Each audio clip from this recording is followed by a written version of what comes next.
All right, it's time to jump into this advertising, self-advocating stuff, and let's talk about all the things I do. 2025 is now my 34th year being a guitar maker, guitar repair tech, tour tech, journalist, lecturer, all of this stuff that I kind of do to hustle to make a career that revolves around guitars. It's a big year, new website's coming, which is amazing. I'm super excited about. My shop is finally kind of up and running. I built a new house with a basketball court in it and spent the last 3 years kind of outfitting the space to be an actual wood shop. I've got over 70 stories kind of plotted and laid out. So this next year I'm actually gonna start making these videos and doing the thing that you gotta do, since magazines and guitar shows are tricky to a point, but it's more of an effective tool if I can kind of put out my own perspective, which I'm super excited to do. 2025 is also the year that I'm going to be building my 100th acoustic instrument. I say acoustic instrument because there are 20 to 30 electric instruments out there that I don't have my name on just because they're just parters or copy instruments, but it'll be my 100th acoustic instrument. And with that, I want to acknowledge my mentor, or one of my mentors. Being a mid-career guitar maker, I'm now to the point where my mentors are laying back, retiring, or unfortunately a couple have passed away. Being a Minnesota guitar maker is a source of pride for me. I am really drawn to the fact that I get to carry on the traditions of those around me, and carry on the traditions of the makers that have kind of helped push my building where it's at. And I don't take any of it lightly. I was a presumptive guitar repair apprentice music store clerk. I taught lessons starting at 17 and got to college and was the presumptive, pompous kind of like fingerstyle guitar player. And I went to 27 music stores every week or every month, just to kind of play new stock and be snotty about what I thought was the best instruments and the best makers. And we had stores like Willie's American Guitars, and the Podium still existed, and you know, all the guitar centers and all the musical rounds, and you know, the Homestead Pick and Parlors and all of that. I'd go to all their stores, check all their stock, and just want to be in the world of guitars. I called up Jim Olson and I'd bother him entirely too much, and then at least once a week, to my missed talk on the once a week, is I'd go to Charlie Hoffman's shop. Charlie Hoffman had the oldest standing guitar repair shop in Minnesota. He had a storefront. He had an amazing crew at the time. Michelle Beardsley and Ron Tracy were doing the majority of the repairs, and Charlie would build guitars in that front room. And watching them work was like magic. I knew how to make nuts and do setups, but I was a college student wanting to be a player, and so I was bound and determined to find my techs and to find the people that can kind of take care of me. And Charlie's spot was that. Being a fingerstyle performance major, Charlie loved to hear me play his guitars. He would pull everything down off the wall and hand me guitars and try this one, and we'd literally go through all 6 or all 8 that were in his current batch of working. It got to the point where he would call me up and say, I'm getting close on a batch, or I'll have strings on next Tuesday, you should stop in the shop. And I'd stop in the shop, I'd play guitars, but I'd ask him questions on what sandpaper does he use, where does he get his finish supplies, what does he do for pearl inlay, where does he get all the stuff he gets, and then halfway through my questions, he would interrupt me and then just kind of talk or tell me stories about anything and everything. I was never an official trainee or mentee or an apprentice, but man, Charlie was a resource.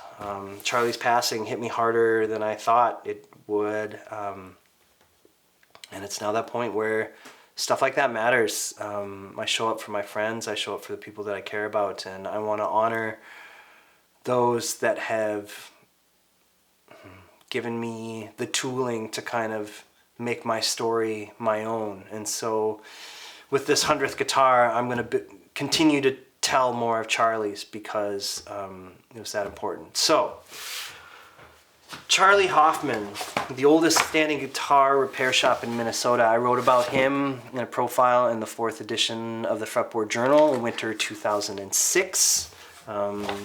Here's another photo from that article. It's out of print, it's hard to get, but man, such a cool thing. So what I'm going to do is I'm building for my 100th guitar, I'm going to... Well, I was going to build a Brazilian cedar thing that would have been just ornate and gorgeous, but instead I've pivoted because this kind of takes precedent. So I'm going to build a guitar that Charlie would have liked, kind of. I'm building with his favorite materials, which were flame koa. If you know Charlie, you know he's got koa for days. And I'll just...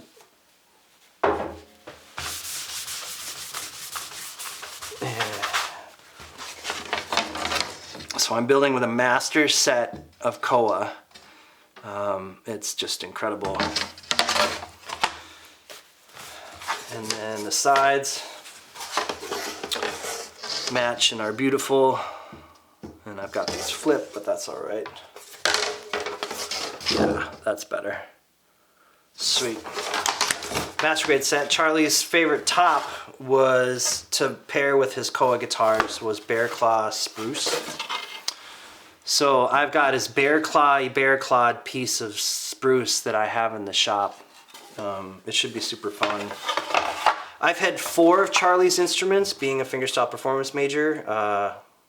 You know, handmade acoustics were what I thought I needed to have to be a successful player, and while that was true or may not be true, that's what I did. I bought my first guitar that Charlie built for me was a slope shoulder dreadnought made out of sapele and spruce. The second guitar was an Engelmann Indian rosewood dreadnought. The third guitar was a jumbo with a bear claw top and cocobolo back and sides. And my fourth guitar is another jumbo. And my fourth and final Hoffman is another jumbo. I purchased a Hoffman jumbo because honestly that's what Charlie loved me to play. Every time I play a jumbo, he's like, you just make those sound so good. And it's cocobolo, but it's Brazilian rosewood, bridge, fretboard, head plate, Sitka top, cocobolo. So rather than build a jumbo, I asked Charlie's son Gabe if I could have his permission to build one of Charlie's designs that he didn't really like so much, but every one of them I played, I just fell in love with. And that is his Dream Guitars concert shape. It would have been the one I would have commissioned next, but I just didn't get around to it. So I have Gabe's permission to build Charlie's Dream Guitar concert shape. This is the mold that Charlie made for those instruments. Yeah. You can see it's all Dream C there, split apart. I'm deciding on if I'll do a cutaway or not. But those instruments are just incredible, and I always wished he would build more. But I'm honoring Charlie doing the koa and the bear claw. I'm building the Dream concert for myself because I already have the jumbo, and it's just kind of a magical thing. So to have that honor and to have permission from Charlie's family is a big deal. I'm going to match it with a Brazilian rosewood fretboard, Brazilian rosewood bridge, and a Brazilian head plate, just like mine. There's a couple other appointments I'm going to be doing and adding on. I found a guitar strap in Charlie's shop that he had that'll make its way into part of it. And then there's some more traditional Hoffman appointments that I'll be adding just as an homage. So yeah, it's a big deal. This instrument especially, this jumbo, to be honest, I just got, and it is not set up for my standard. So one of my next video is we are going to do a next set on this and make a new nut, and I'll talk to you why it needs everything. But yeah, I'm going to build an instrument for my mentor, reluctant mentor, who took me on and allowed me to kind of be a part of his shop on those weekends and those days when he had guitars he wanted to hear. It was the biggest honor of my young career, and now that I am 26 years in, 34 years in, I guess, from the industry, but standing on my own since '97 is kind of a big deal. So it's a way to say thanks. It's a way to make a great instrument. And it's hopefully a way I can tell a good story about a mentor of mine who gave me everything without asking for anything other than I sit and play, which was always super fun. So come back for more stories. I'm excited about this 100th. It's going to be incredible. And cheers to Charlie Hoffman. If you're interested in Hoffman Guitars, HoffmanGuitars.com still exists. Gabe is Charlie's son, is still building Hoffman Guitars with his dad's shape. He just finished a 12-string guitar that's at the shop. That's great. Gabe can build instruments that sound so much like his dad's. It's without the label. It's tricky to tell. And I know that Robin at Guitar Gallery has a couple of Hoffman guitars still for sale. There's a Dreadnought with a cutaway and a little 00 Mesquite that is super cool. So if you're in the market for an amazing handmade instrument by one of my mentors, I'd start there.